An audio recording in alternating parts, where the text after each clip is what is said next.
Good morning. Welcome to Frankly Speaking here on WYDC TV Big Fox. We are broadcasting live from the Hesselson studio, and we have a very exciting show in store for you today. A little bit later on, we are going to be talking to Jeffrey Sitkov and Lucy Arnaz. That name may sound familiar because she is the daughter of Lucille Ball and Desi Arnaz. They're going to talk about a very important organization called Doors of Change, and you can find out more at Doors, that's plural, doorsofchange.org. Hey, starting off with a wave right off the bat. So that's coming up in a little bit. On tomorrow's program, I know we have a lot of history buffs in our audience. There's a new book out, if you can see it there, Angels Against the Sun. That's by James M. Fenelon. It's a World War II saga of, quote, grunts, grit, and brotherhood. So that's on tomorrow's program. We've got a busy lineup for next week as well. We'll get to that a little bit later on. If you have any questions for our guests, there's the best way to reach me, and just comments or questions, whatever, right there. I do want to thank you for joining us. We have a lot to talk about this morning, a lot of breaking news from over the night and since the last time we spoke. So let's get right to it. We'll start before our first break. Kind of a, non-surprise, but maybe, I don't want to say it's a non-story because it is. A debt limit bill is in hand, and McCarthy is eyeing a vote next week. This coming from Roll Call. Many are, as it says there on your screen, seeing it just kind of as a conversation starter. House Republicans unveiled legislation just yesterday to pair their favored spending cuts and energy and regulatory policies with a debt limit increase lasting through early next year. McCarthy gave a floor speech after it was released. That's Speaker, of course, Kevin McCarthy. He said the measure would responsibly raise the debt limit into next year and provide more than $4.5 trillion in savings to the American taxpayer. The California Republican told reporters before his speech he's planning to bring the bill to the floor next week, and he is confident it will pass. I know we're hearing different from the Democrat side. The measure would provide two options for lifting the debt limit. Now, this does get a little wonky. Increasing the current $31.4 trillion statutory borrowing limit, by $1.5 trillion, or suspending it through March 31st, 2024, and specify the limit should be reinstated at whichever threshold is reached first. Isn't this stuff fun? The bill would cap top-line fiscal 2024 discretionary spending at $1.47 trillion, which is the fiscal 2022 level, or $131 billion below the comparable level appropriated for the current fiscal year. How'd you like to do this all day? There is something interesting in it. Republicans would expand existing work requirements for the Supplemental Nutritional Assistance Program, or SNAP as you may know it, and temporary assistance for needy families, and institutes a new rule for Medicaid beneficiaries. Quote, and this is again Speaker McCarthy, our plan ensures adults without dependents earn a paycheck and learn new skills. Supporters say the new benefit requirements would help shore up the solvency of Social Security and Medicare by pushing more people into the labor force whose income will be taxed. It's going to be interesting how that is spun by the other side. That's the nature of politics, right? How that's spun by the other side, but also the media. Speaker McCarthy said, we also protect and preserve Medicare and Social Security because more people will be paying into it with this plan. So we'll see where that goes next week. Again, Speaker McCarthy very, very confident, or at least confident, that this debt limit could be agreed upon by both sides. Not hearing the same from the Democrats. Will all Republicans back it? That's the $1.47 trillion question. There we go. All right, so we got to take our first break. That was just a story that came out yesterday that I wanted to mention to you. We've got a few things here about New York State politics, the budget. That Thursday deadline, looks like we're going to blow through that as well. We heard early this week that Thursday was likely the day that the budget would be voted on. That has changed, according to sources. Again, it's always sources. It's always based on anonymity because nothing is transparent in Albany. But let's take that first break before I get on a tangent and on a rant. Thank you for joining us, by the way, here on Frankly Speaking. We'll be right back. Stay with us.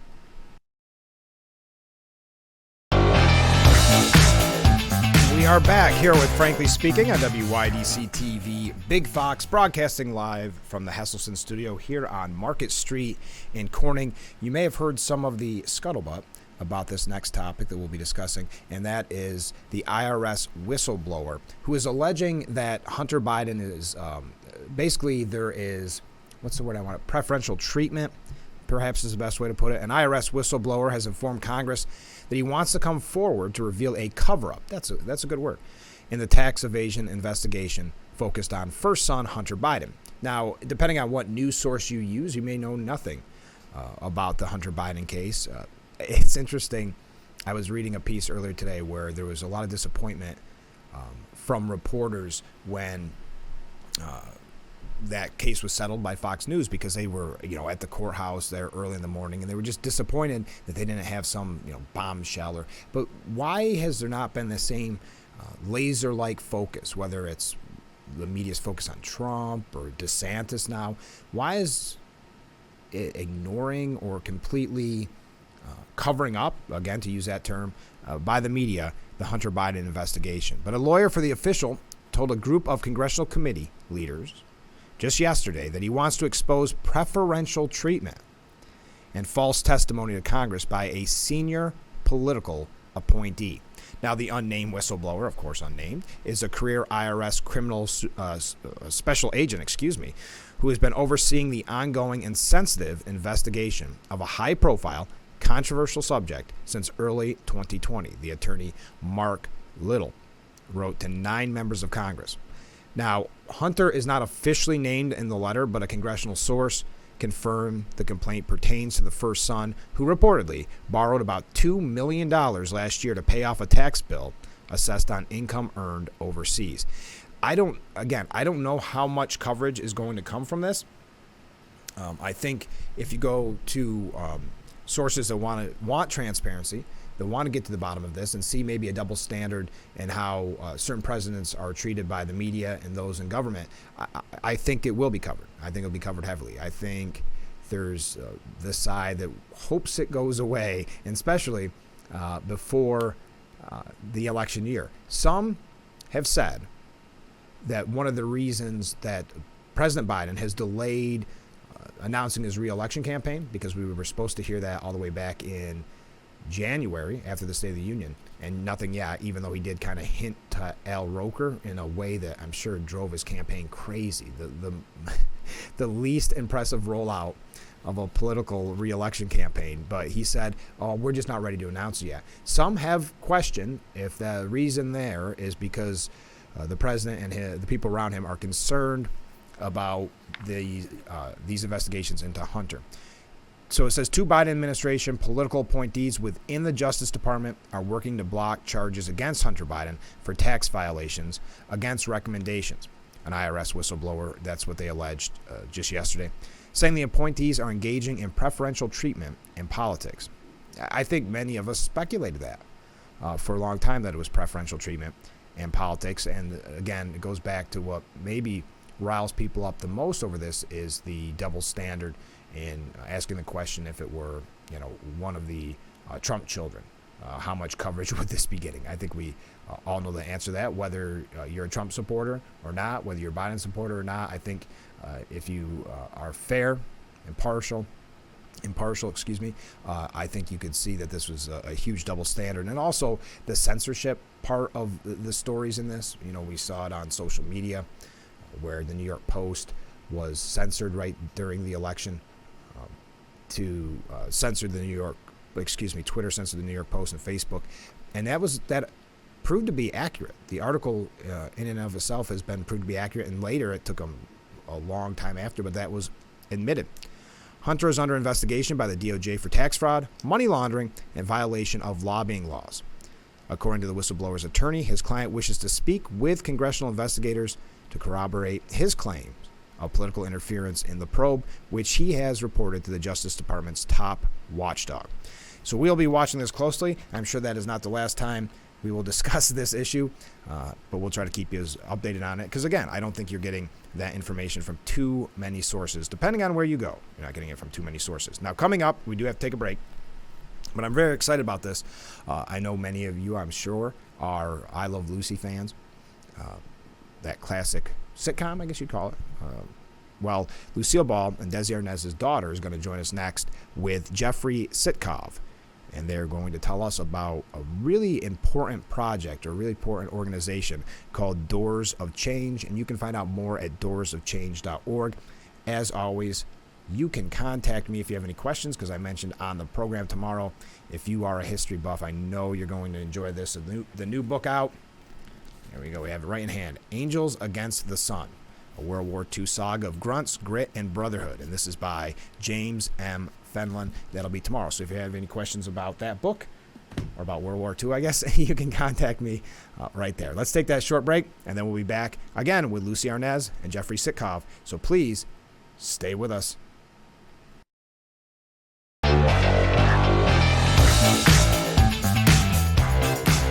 Welcome back to Frank Speaking here on WYDC TV Big Fox. This is the M.A. Neal Financial Services section of the program. I want to thank Lucy and Jeffrey for being on the program this morning and being our guests for such an amazing cause. Thanks for being on. Our pleasure. Thank you very much for having us. Let's start right from the beginning. Jeffrey, could you tell us a little bit about Doors of Change? Sure. Doors of Change is a 501c3 organization that's been around for 21 years, specifically to help homeless youth between the ages of 17 and 25 get off the streets, get the resources they need to have a better life with hard work. And Lucy, how did you get involved in the organization? Well, Jeffrey and I had a mutual acquaintance, friend, peer, Harlan Boll, who is a wonderful public relations person who probably booked this. Yes, I talk to him on a regular basis. And I love Harlan and I trust him. And he's been working with Doors of Change for several years, pro bono. And he never calls me unless it's something that he really believes in and that he knows is legit. And so he asked me if I would want to get involved and learn a little bit about it. Was it something that I cared about? And I desperately do. We live in Palm Springs in the desert, and the climate's usually pretty nice here. And so it attracts a lot of homeless people. Right. And it's especially the youth that concern me the most, because they're at this very, precious age where they don't have to be on the streets their whole life. If it just depends on what happens to them now, you know. And Jeffrey's idea just really touched my heart, of going to them and asking them if they wanted to learn how to play the guitar, if they wanted to have a art lesson. And this before COVID, they could do that, come in, feel safe, learn a craft. And I believe that when kids work through art and music and drama and the arts in general, that it solves a lot of emotional problems. It's how we get our ooga boogas out, that kind of thing. So it was a great way to attract kids to a safe environment. And then once they're there, find out what they need and try to help them. There wasn't like, oh, we're going to convert them to do just this one thing. It was like, no, what do you need? Do you need a driver's license? Do you need housing? Do you need a phone? Do you need... And Jeffrey has put together an organization that is actually accomplishing that in small little big groups, if you know what I'm saying. And I've always said, think globally, work locally. And this just fit for me. And it sounds perfect, and there's such a rate of success. Jeffrey, how difficult, especially at the beginning, was it to get people to trust you, the young people, to engage with them? That's a great question, because trust is everything with these youth. If they do not trust you, they're not going to ask for help. And, it was very frustrating initially, Frank, because it would take 6 months to gain their trust. Wow. That's too long. That is. You're losing them. They die of overdose or suicide or gang violence. And so I said, there's got to be a way that we can gain their trust quicker. And that's where the music and art came in. We did that for 18 years until COVID. And, we got great results. And then when COVID hit, we said, listen, we still got to help these youth that are out there. And so it was interesting because, you make lemonade out of lemons. Right. When things, are bad, you say, what can we do to still help them? And so we were going out to look and find the youth, and outreach, which we've done for 21 years. We actually go on the streets. We did it twice a week. Now we're doing it 4 times a week. Wow. But to find the youth, it's been more difficult, Frank, to find the youth now because they're hidden. They're afraid of getting the pandemic because they have a very weak immune system. Most of them are not vaccinated, and so they know that if they get, COVID, which they're still getting today, they can really get sick. But how we've been doing this now is putting posters everywhere, colorful posters, that they kind of notice and they see what we offer. And it's like, wow, it's amazing because they're calling us now by the droves. We're busier now than we've ever been the last 3 years, in 21 years. And it's different because even though music, my heart, I love doing it, this actually is even more effective because they're coming to us instead of us going to them. And so because of that, we literally, this past year, we broke a record of 188 extra youth we put into housing. We housed 349 youth because the youth were calling us. And when they call us, when they're speaking to our incredible case managers and our program director, they answer the phone immediately or very quickly. And with that kind of response, the youth think, wow, these people really actually are there to help me. Right. And so even though we don't have the music in their hands, they start realizing that if they're going to get to us this quickly, I'll give it a shot. And so we went from assessing last year 365 youth, which was a lot, to 788 youth last year, this past 2022. That's amazing. And we were talking off the air. What's the number of homeless youth on the street today? In America, there's over 3.5 million youth. I was just going to say, and that's like doubled in the last couple of years. Oh my gosh. What's the reasoning for that? I mean, I'm sure every case is different, but is there a trend that you're seeing? You know, again, this has changed over the years, but it's always been that from abuse, whether it's drug abuse of the parents, alcohol abuse of the parents, they get beaten up. But now, 40% nationally of the youth are LGBTQ plus. I see. And just because they're gay and they come out to their parents, they throw them on the streets. That's almost 50%. Wow. The numbers are staggering just in general on all this, because we were talking off the air, but recently there was a report locally. We don't think of kind of Steuben County in our area as a place where homeless would go typically because it's not warm weather most of the time. And yet the number of homeless children enrolled in our schools was really, to keep using the term, staggering. So it affects everybody. It's not just one location.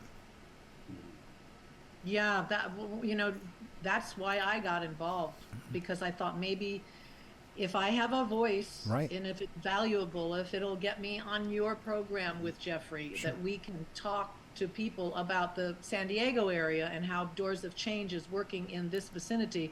But it's also terrific inspiration to get the word out there that this is something that needs to be happening around the country. But they're doing such a great job of it that I just wanted to volunteer locally and see what that could do. And then maybe with a little bit of the education that I'm getting from working with Jeffrey, right, I could start to help someone in my neck of the woods here do it as well as they're doing it. You know, it's like pay it forward whenever you can. So if you don't know what to do, but you want to help this in some way, I would say go online and go to doorsofchange.org and help these people do what they're doing, because they're doing such an amazing job, and they just need they don't need millions of dollars to do this. They need hundreds, from 20s from people, hundreds from a group. It goes a long, long way. And these kids are getting out and helping themselves. We're not just, it's not just an ongoing thing where we bring them food and stuff. It's trying to get them off the street so they're back to being able to fend for themselves. And I know we're going to talk about in just a moment some of the inspirational stories. So many lives have been changed, but would you say in the process your life has been changed being being in Doors of Change? Oh my God, totally. I mean, you can't listen to these stories and hear these kids or watch Jeffrey's passion without being changed by this.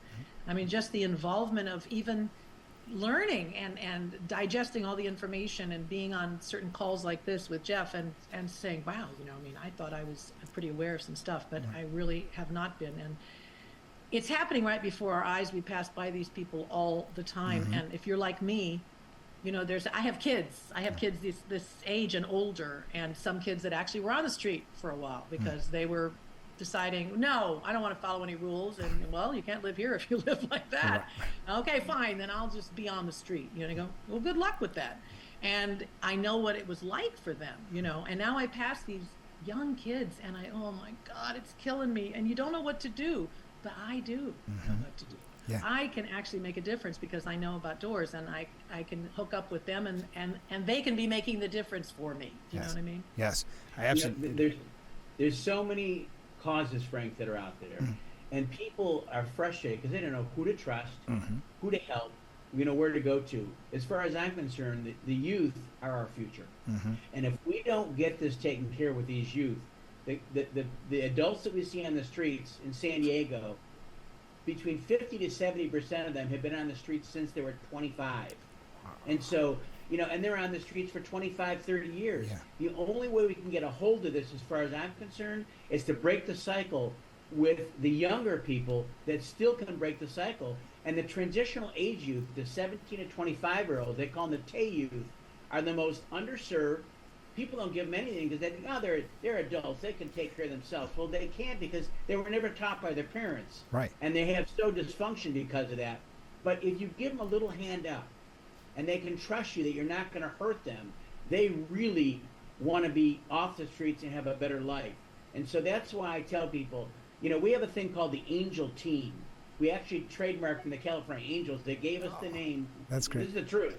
And our attorney almost fell off his chair when he said, we'll do this because it has to do with homeless kids. They've never done it before because, they locked that name in. But they gave this a name, Angel Team. So $11 a month minimum. People can say, I don't know how to help, but I can afford $11 a month. Or I can afford $50 a month. Whatever they can afford is perfect. So you give them your credit card and monthly, they'll take out 11 or 20 or 50 or $100 a month.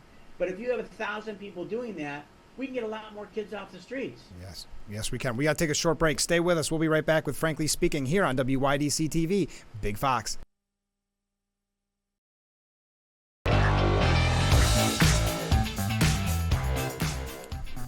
Welcome back to Frankly Speaking here on WYDC TV, Big Fox. This is the M.A. Neal Financial Services section of our program. I'm being joined by Lucy and Jeffrey. Before we wrap up our interview, let's talk about some of the inspirational stories, because we mentioned your lives have all been changed, but you must have times where it's hard to keep the tears in. Well, I think over 21 years, the most successful story I've ever seen just is happening right now. When I met Justine, she was on the streets from 12 to 16 because her mom was an alcoholic. Her mom's boyfriend used to drag her by her hair, beat her up, started taking her clothes off, and at 12 she says, I'm not going to be here. So she left at 12, shaved her head and joined a gang. And so that's where she was at 12 to 16. I met her at 16. She was on suicide watch for 6 months, which is a long time for a youth. She was very depressed. Finally, our music and art program kind of lifted her up, and she started doing it. And this is what she looked like at that time when she started feeling better. Okay? Looks great. And she used her, she learned from our program how to make jewelry. And for 15 years, she put herself through college and through, 2-year school and then 4-year school. And then she went to law school, and she graduated law school 3 weeks ago. How amazing is that? Wow.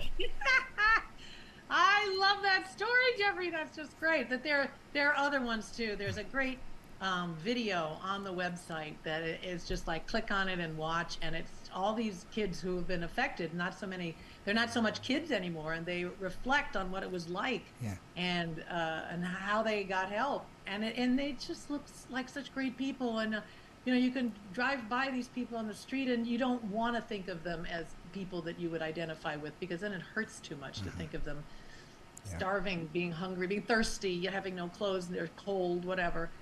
And then when you watch this, you go, God, they're just kids like us. When we were growing up, I mean, what would I have done? Oh my God, what would I have done? Right. Like become some sort of, if I had to rely on buskering in an alley somewhere, I'd be in dip the expression, because I don't tap dance that well, Well, the thing what is, can you do? What can you do? You need help. You need a skill, and you have to teach these kids something. And to hear these stories and how they grabbed a hold of that, rope, and they said, "Okay, get me out of this." Right. It's just inspiring. And Jeffrey, do you find that people that in these success stories come back to help Doors of Change? Absolutely. When I ask them to help us, because they are very humble, they realize where they came from. They don't forget, and they know that we helped them get there. And so almost unanimously, when I say, will you speak to these youth, will you speak to our donors, we're having a big concert on September 9th that Ben Harper, who's a 3-time Grammy winner, is going to headline. And guess who's going to be speaking? Who's going to be the keynote speaker? Oh, that's wonderful. Because she just literally graduated law school within less than a month ago. That's amazing. You know, and we have many stories. Like Lucy said, go to our website. We're actually switching over to a new website within the next week. So go to the website, and there's still a lot of videos, like Lucy said, and you'll see that these kids can help themselves. They have to work hard. Mm-hmm. They have to work hard. It's not, we don't give it to them. We give them a hand up, but they have to work hard. But if they do, let's together get more youth like Justine have a better life.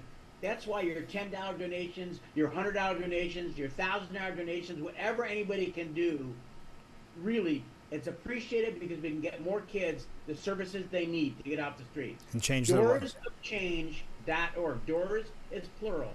Doorsofchange.org. We really appreciate Lucy, what passion she has. Mm-hmm. I'm so appreciative of her coming in and helping. Well, I'd like to thank both of you for being on the program and just spreading the word about this amazing organization. Again, it's Doors, plural, doorsofchange.org. Thank you so much for being on the show this morning. A pleasure. Thank you for getting the word out. Anytime. Let's talk again soon. Appreciate it. All right. But we'll be right back with Frankly Speaking.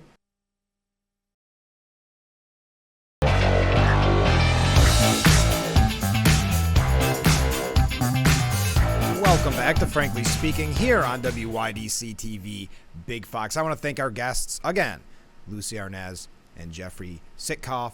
You can see the Lucille Ball and Desi Arnaz in Lucy, of course.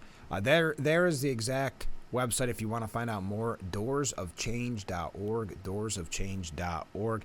I hope you enjoyed that. 3.5 million homeless youth. That's a startling statistic. So I appreciate them both being on the program. As I mentioned on tomorrow's show, if you are a history buff, Angels Against the Sun, a World War II saga of grunts, grit, and brotherhood by James Fenlon. That'll be tomorrow. If you have any questions for him, I think you'll find that interview very interesting as well. Here is our contact information before we move along, because we have honestly, when I started this program, I didn't mean to just constantly bring up the threat of China, but it's really at this point out of necessity. Look at this. If this doesn't fit right in to the stories I've been bringing you and the theory that China wants to become the world superpower. Yeah, that's what I meant. There we go. 3 nuclear superpowers rather than 2. On the Chinese coast, just 135 miles from Taiwan, Beijing is preparing to start a new reactor the Pentagon sees as a delivery fuel for a vast expansion of China's nuclear arsenal, potentially making it an atomic peer of the United States and Russia. The nuclear material for the reactor is being supplied by, you guessed it, Russia. Those two are working in cahoots, working together to form this alliance, this superpower in their mind alliance. The deal means that China and Russia are now cooperating on a project that will aid their own nuclear modernization and, by the Pentagon's estimates, produce arsenals whose combined size could dwarf that of the United States. Now, this piece is kind of interesting because it mentions, if you recall, at the time, President Barack Obama envisioned a world that was actually going to move the other direction towards eliminating all nuclear weapons. And wasn't there a part in the debate where the threat of Russia and the threat of China was kind of laughed at? But that's past history. But yes, moving towards eliminating nuclear weapons, well, that's not how people like China, like countries like China, I should say, and Russia see it. They see the power, of course, in having this arsenal. So that's very interesting. China's expansion at a moment when Russia is deploying new types of arms and threatening to use battlefield nuclear weapons against Ukraine is just the latest example of what American strategists see as a new, far more complex era compared to what the U.S. lived through during the Cold War. Many have compared this to the beginning of the Cold War. With those two working together, it's not something that we can take lightly. I know I've kind of beat this topic to death in a way, but it's one story after another, and I think many of the politicians in Washington have their heads in the sand and are not willing to maybe discuss this threat. Now, China has readied a supersonic spy drone unit. This coming off the heels, which we'll have a story on that in just a second, coming off the heels of this secret Chinese police set up in New York City and what was it, 6 other locations. Well, the Chinese military could soon deploy a high-altitude spy drone that travels at least 3 times the speed of sound, according to a leaked U.S. military assessment. This is coming from MSN.com. Well, yeah, we kind of knew that the spy balloon seemed a little antiquated, didn't it? Seem kind of it was weird. So how do you go from a balloon to a supersonic spy drone? And it took us how long to recognize the balloon was an issue? So imagine something that now travels 3 times the speed of sound. Yep, it just continues, and one last one on this before when we come back. I want to talk about the secret police for just a second, because there's something interesting that I learned just yesterday. But according to Democrat Assemblyman Angelo Santa Barbara, out of New York, he called for a ban on purchases of farmland by entities owned by China, Cuba, Iran, North Korea, Russia, and Venezuela. China's purchase of this farmland in the United States has been, well, as he put it, flying under the radar. It's been something that has almost been ignored. I know it started to get some rumblings in the news, started to have some politicians not latch onto it, but start speaking out against it. This is something that should trouble all of us. He said this has been sort of flying under the radar. Of course, this stems from just the tensions on the global stage, with China being more and more aggressive with each news cycle. That's true. It does seem like every news cycle. We do not want this again, Angelo Santa Barbara, New York Assemblyman. We do not want countries that are on the foreign adversaries list. There's a list that is determined by the Secretary of Commerce that these are countries that have engaged in conduct that threatens our national security. What more do you need than that? To put this in place, when you see things like spy balloons flying overhead, surveying our land here in the United States, when we see, just here in New York City, unauthorized police outposts, right here in New York City, he said, this is behavior that threatens our national security. But of course, we're not just talking about China here. There are other countries on that list like North Korea, Russia, and others that have already been deemed to be a threat to national security. We need to protect our food supply. And think about that. That is a very good point. Protect our food supply, because we know that they already have way too much control and power over the supply chain in general. We've seen that numerous times since specifically COVID. So you add that, the threat. Imagine if they shut down the supply chain. Look at what happened when there was a delay due to COVID in the supply chain. Not a complete shutdown. So think of that power they have over us. Now they're spying. There's a land grabs. The fact that this isn't, I know it is in the news cycle, but not to the extent it should be. Not to the point in Washington should be outraged, and the president should be speaking out on this. But as of now, it's been, I'm not gonna say silent. And I don't know. It goes back to like Hollywood when they cater to China. Their demand, because there's so much money involved. Is that something we're seeing here? Does it all boil down to the money? It always does, right? So is this a scenario where we don't want to lose? Well, first of all, China has a ton of our money, so that could be it too. But I think in the end, most politicians, because there's so much money involved coming from China, that they don't want to get involved. We'll put it that way. We'll have one more story on this when we come back. I can't run too late, so stay with us. This is Frankly Speaking here on WYDC TV. Big Fox. We'll be right back.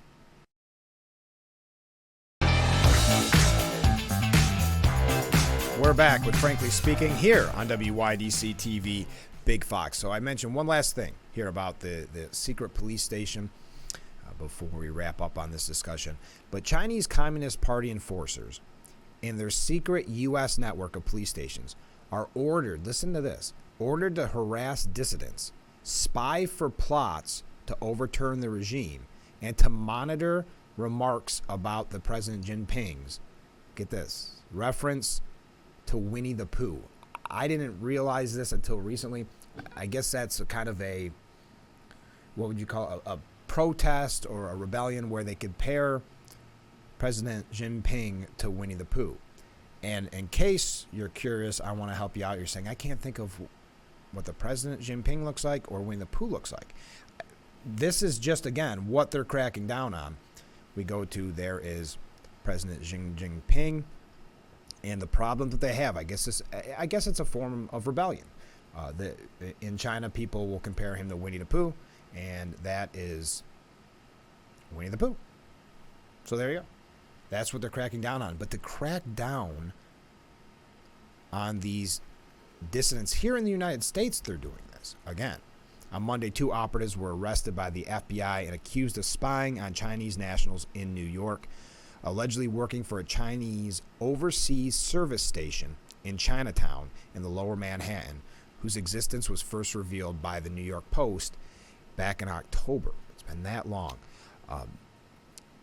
Now federal prosecutors are painting the most detailed picture of what goes on inside the police station so far, including details of how Communist Party enforcers monitor social media for signs of perceived disrespect to China's president for life. And they're doing this, they're monitoring this from the United States on U.S. citizens. Well, it says here, including the arrests, a total of 44 alleged Chinese police operatives have been indicted this week, with the Department of Justice using the indictments to show how they tried to sow fear among Chinese Americans and particularly anti-CCP dissidents. Just painting a larger picture. Those are just, 4 or 5 major news stories about the threat of China in just today. Just today. We've got to take another short break. When we come back, we're going to wrap up with a few quick discussion issues, points, I should say, on the New York State budget. So stay with us. This is Frankly Speaking here on WYDC TV, Big Fox.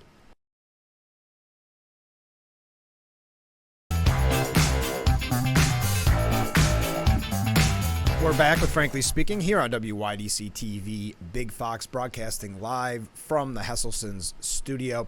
So now we're learning, when it comes to the New York State budget, that no deal is expected this week. Original sources said, I believe it was on Monday, that the vote could be today, on Thursday. We're now learning from Andrea Stewart Cousins, the Senate Majority Leader, that this is the most laden budget I've had to deal with, she said. I hope we're at the beginning of the end. This has been the most policy-laden budget I have ever had to deal with. I hope we are able to get to a point where I can tell you we are at the end of the end. Yeah. New York's budget is now expected to be more than 3 weeks late. The latest spending plan is more than a decade. The latest spending plan in more than a decade that comes amid ongoing disagreements over housing policy, as well as, of course, changes to the criminal justice system. The housing seems to be where the real hitch is at this point. As a matter of fact, if you look at the Post's reporting on this, it's Hochul's demands, which, again, you have 3 Democrats behind closed doors negotiating all of this. What is the problem? They're saying micromanaging is holding up the budget talks. This is one of the problems with lack of transparency. All of this is coming from sources, right? Sources with knowledge of the information. State Democrats are unlikely to finalize the budget this week, as I mentioned. A legislative source told the Post, it's almost like there's a nervousness of closing anything. At some point, you have to trust your team, and there seems to be a lack of trust. They must be saying that in the reference to Hochul's micromanaging style. Sources also say Hochul has a penchant for shifting objectives in her discussions with Assembly Speaker Carl Heastie and State Senate Majority Leader Andrea Stewart Cousins.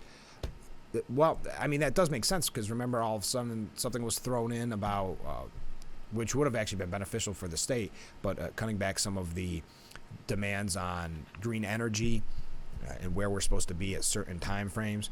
She won't even allow staff negotiations on many issues till she gets sign-off on her priority issues, a second legislative source speaking on anonymity.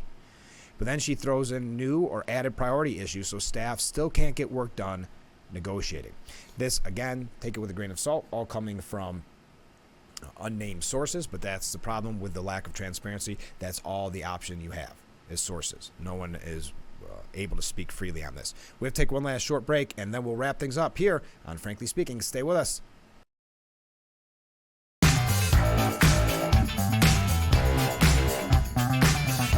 back to Frankly Speaking here on WYDC TV, Big Fox broadcasting from the Hesselson studio. One last quick story. RFK Jr., we were talking about how he was going to run for president. He made the official announcement. According to recent polls, he starts his campaign with 14% of Biden voters. I'm not saying that he's going to win with that 14%, but that's a very high number against an incumbent, because he is running as a Democrat, if you're not aware, RFK Jr.